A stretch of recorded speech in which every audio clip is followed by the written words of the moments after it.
পাবে। এই যে দেখেন,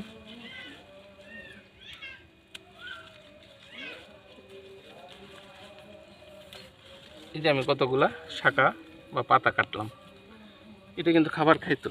জি, এই খাবারটা কিন্তু এই গাছে পাবে, এবং যে ফলগুলা ধরবে এই সবগুলা ফলই সম আকারে হবে। মিট কথা হলো আমাদের মাটির হ্যাঁ। থেকে এক অন্তত ফুট 1 ফুট 1 ফুট কোনো শাখা রাখা যাবে রাখা না। যাবে না। জি, আপনি এটা আচ্ছা স্যার, গুড়ির যে দিছে, গুড়ির হাইটটা কি কম হয়ে গেছে না? এটা হচ্ছে আমাদের জাত অনুযায়ী। হ্যাঁ, আমরা টমেটোর অনেক জাতের টমেটো আছে, এটা জাতটা কি আমি জানি না, কৃষক সামনে নাই, জাতটা জিজ্ঞেস করলে হয়তো বলা যেত যে এটা কতটুকু উচ্চতা হবে। তবে গাছের গ্রোথ দেখে মনে হচ্ছে যে এটা হাইটটা একটু কমে গেছে, কম হয়ে গেছে। আর একটু বেশি দেওয়ার দরকার ছিল।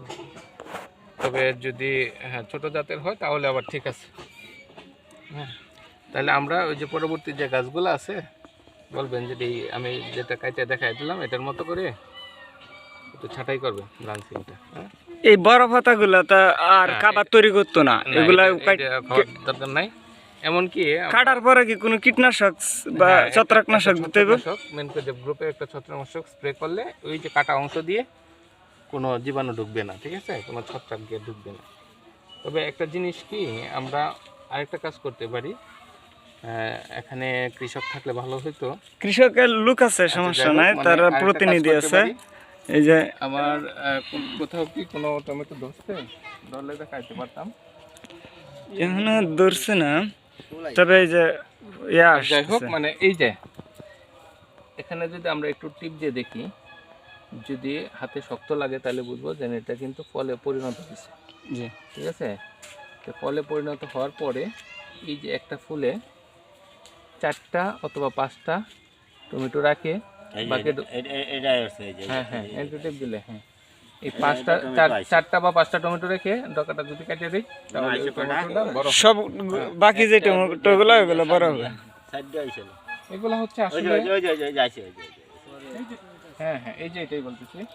এই যে টমেটোটা দেখেন, এই যে আপনি একটু দেখেন, এই যে এখানে কিন্তু এই যে এই টমেটোটা, এই যে টমেটোটা, এই যে টমেটোটা, এই 4টা সর্বোচ্চ 5টা রেখে আমি ওইগুলা যদি কেটে দেই তাহলে এটা কিন্তু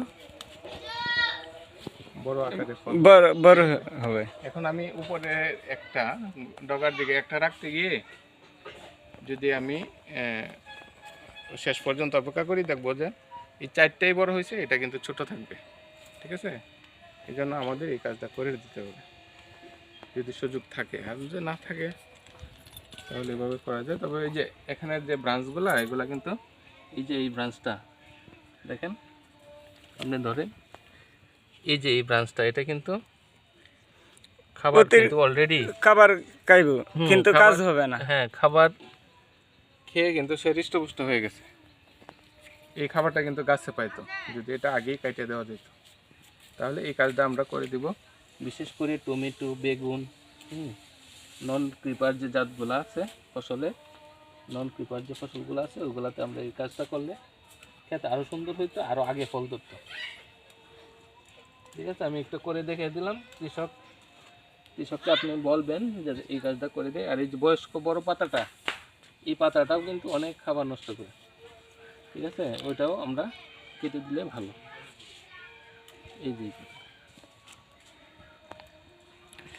স্যারকে ধন্যবাদ জানাই। স্যার আমাদের কৃষকের ফোন পাই চলে আসে, আমরা সবসময় স্যারের পাশে পাই। আমরা অনেক সময় দেখা যাচ্ছে আমাদের চারাও স্যারে, কৃষক যাইলে স্যারে আমাদের ঠিকানা দেয়।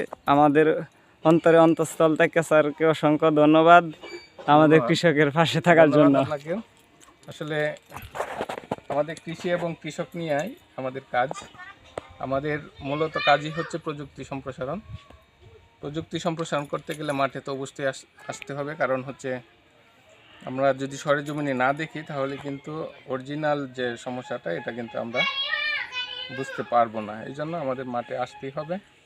আর হচ্ছে আমাদেরকে বিভিন্ন বিষয়ে সমস্যা হওয়ার আগে জানালে সবচেয়ে ভালো।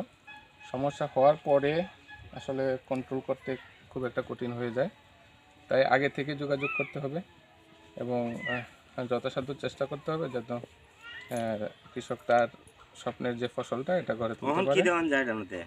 আচ্ছা, এটা আমি তারপরে বলবো যে এটা যে সমস্যাগুলো আমি পাইছি ওইগুলোর প্রেসক্রিপশন আমি করে যাব। আর ওই যে আমি যে জিনিসটা দেখাইলাম, যিনি কৃষক আর কি, সে আসলে বলবেন যে দুটা গাছ দেখাই দিয়ে গেছে এটির মতো করে করার জন্য, করলে ভালো হবে। আর তারপরে যদি উনি মনে করে যে না দরকার নাই, তাহলে ওনারটা উনি বুঝবে, ঠিক আছে? তো উনি সামনে থাকলে ভালো হচ্ছে। ধন্যবাদ স্যার। ধন্যবাদ। হ্যাঁ।